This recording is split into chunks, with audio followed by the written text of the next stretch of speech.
Students, so today I am going to start a new chapter, that is Human Health and Disease, chapter 8. What do you understand by health? Health means physical, mental and social well-being.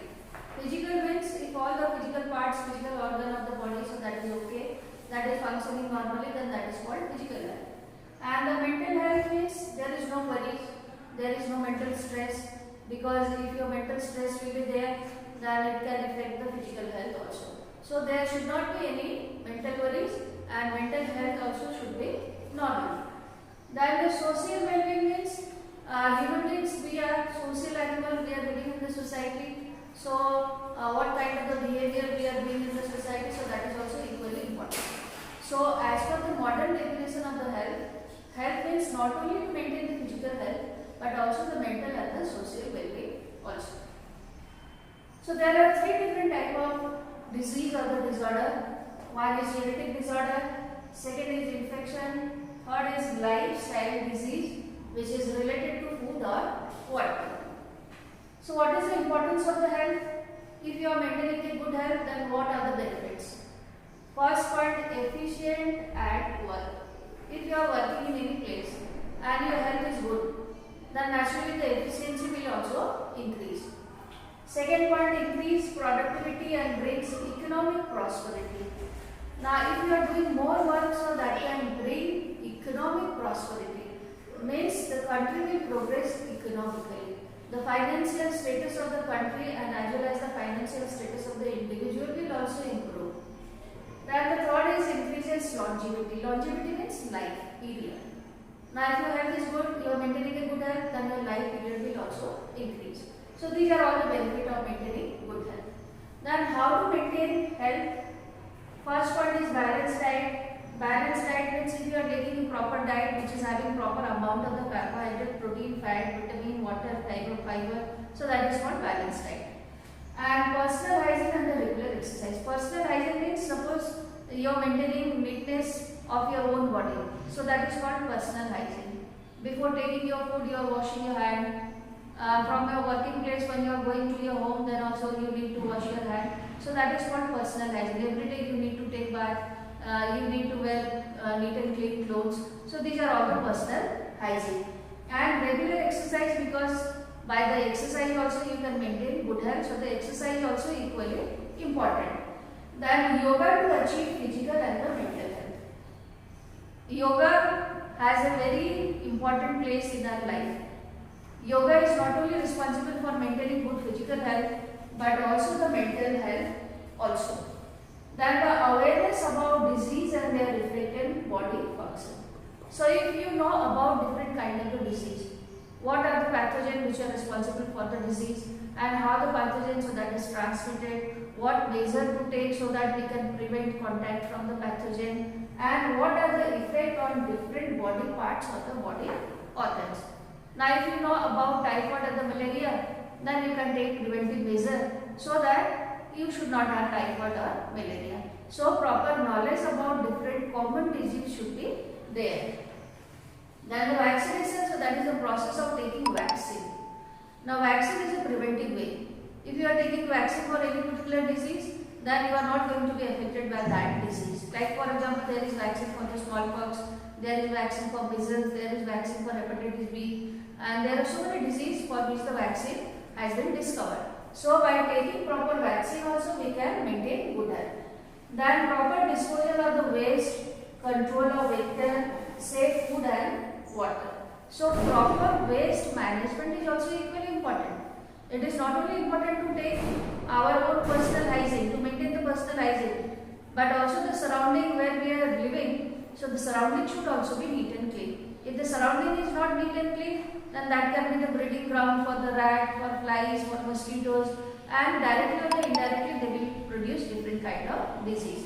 So maintaining the keeping the surrounding neat and clean, so that is also equally important. And control of vector. What is vector? Vector are the organisms which are responsible to transfer the pathogen. Like for example, you take malaria. Malaria is caused by pathogen Plasmodium. But who can transfer Plasmodium to human body? So that is female Anopheles mosquito. So here female Anopheles mosquito is called vector. So vector can transfer the disease, but they themselves they are not affected by the disease. Then say food and the water. Whatever food and the water we are taking, so that should be neat and clean. For example, if you are taking food from the vendor, from the roadside, and the food is infected, then automatically the pathogen will enter into your body and you can suffer different kind of the disease. So the water and the food we are taking, so that also should be neat. That also should be clean water, and the food also should not be contaminated. Diseases are of two types. One is infectious, another is non-infectious. Infectious disease can be transferred from one individual to another. For example, common cold. And non-infectious, it cannot be transferred from one individual to another. For example, cancer. Who are pathogen? Pathogen are disease-causing organism and interfering normal vital activities, morphological and the functional damage. So pathogen are disease-producing organisms. Either they can be microorganisms like the bacteria and the virus, or they can be the other pathogen also. And they interfere with the normal vital activities because the body is functioning in a normal way. If you are healthy, then all the function of the body is also normal. But suppose you are not healthy, the pathogen will enter into your body, and all the normal activities will be abnormal or some changes will be there. And also you can find out there is morphological change also and the functional damage also. Maybe the metabolism, so that is also not taking place in the proper way, normal way. Maybe there is no release of enzymes in your stomach and the intestine, so food is not digested properly, or the high temperature is there. So you can find out the morphological damage is also there and the physiological damage is also there. Now first disease we are going to discuss typhoid. Typhoid is caused by the bacteria Salmonella typhi. All the disease which are given in the NCERT book you have to remember, which is the positive organism, mode of transmission, how they are transferred to the individual, then what are the symptoms and what are the remedy. So these 4 points you have to remember for each disease. So typhoid is caused by the bacteria Salmonella typhi and it is entering the small intestine through food and the water. From contaminated food and the water, Salmonella, so that is entering into the body. First it is entering into small intestine with food and the water. Then from the small intestine it is transferred to blood. What are the symptoms? The symptoms are high fever, weakness, stomach pain, constipation means there will be tight stool will be produced, then the headache will be there, and the loss of appetite means there will be no interest of taking food. So these are all the symptoms of typhoid. And in severe case, there is intestinal perforation and death. In severe case, intestine you can find out pores will be created in the intestine, and if the intestine is damaged, then death may also occur. The test for typhoid, the name of the test is Bidar test. You get all the big question from all these points. Name the test. So the test, so that is the Bidar test. And typhoid was for the first time reported in a female or lady named Mary Mallon. And later on Mary Mallon, so that was known as the typhoid Mary. Because by profession she was a cook. This one also you get question in board exam. By profession she was a cook, and because she was carrier for typhoid, while distributing food to different individuals, she used to spread the pathogen to different individuals. So the name was given typhoid Mary. So next type of disease is pneumonia. Pneumonia is also caused by bacteria. The name of bacteria is Streptococcus pneumoniae and infect alveoli of the lungs. All of you know that inside lungs there are millions of alveoli are there, and alveoli is the actual site of exchange of respiratory gases. So in pneumonia, these alveoli they get filled with fluid. Alveoli is actually normal individual alveoli is filled with air, and this is the actual place where there is exchange of oxygen and the carbon dioxide between lungs and blood. So if the alveoli get filled with fluid, then naturally there will be some disorder in the transport of respiratory gases.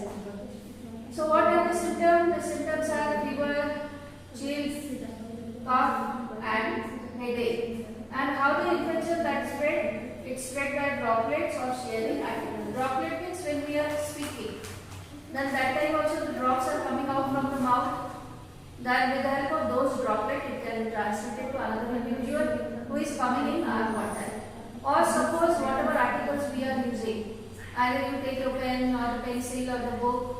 So whatever you are using, suppose it is again used by some other individual. Then the infection it may transfer to another individual. So this is the way how the infection can be transmitted.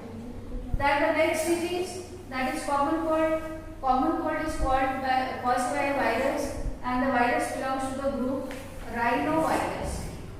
In common cold, nose and the respiratory passage is infected. So here lungs is not infected. Which part of the body is infected? So that is nose and respiratory tract. So you can find out there is nasal congestion. Nasal congestion means nose will be closed. Sometimes also during the common cold you have noticed that when the nose is closed, then it becomes difficult to breathe. So that is called congestion. And the discharge means watery nose, water will come out from the eyes, water will come out from the nose. So discharge will be there. And sore throat means pain in the throat, cough will be there and the headache will be there. So these are all the symptoms of common cold. And common cold lasts for 3 to 7 days. Then naturally after 7 days, or if you are taking the medicine, the cure will be faster. Otherwise normally after 3 to 7 days, that is the life period of the virus, then the body immune system can destroy the pathogen and the person can be recovered.